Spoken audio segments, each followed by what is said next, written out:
hire the best talent possible, equip them to be successful. And so what I mean when I talk about equipping is making sure that you have an onboarding plan that actually shows people what the expectations are, how to achieve the expectations, and how to measure success. That there's ongoing training for people, that there are feedback loops so that someone can raise their hand and say, either I don't understand this or I think we should do this differently, and they're not just pushed aside or shunned, right?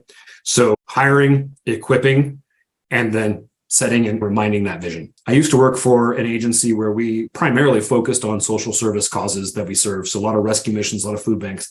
I would actually come back to my staff and tell them stories of people that we met on the streets.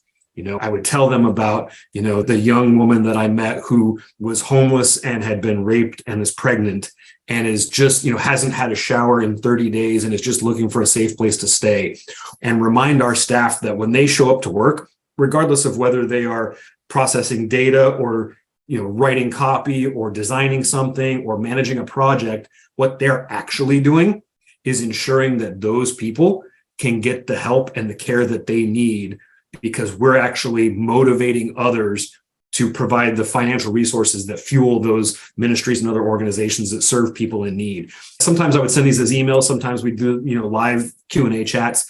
I've kept those, the responses that I got a decade ago, because people would respond back and say, some days it's really hard to enjoy work. And it's messages like this that remind me that I'm actually doing something that matters. And so I think, it's things like that that really help remind people and kind of speak to their heart's desire to make an impact in the world, because nobody just wants to come to work and punch a clock and not, make an impact.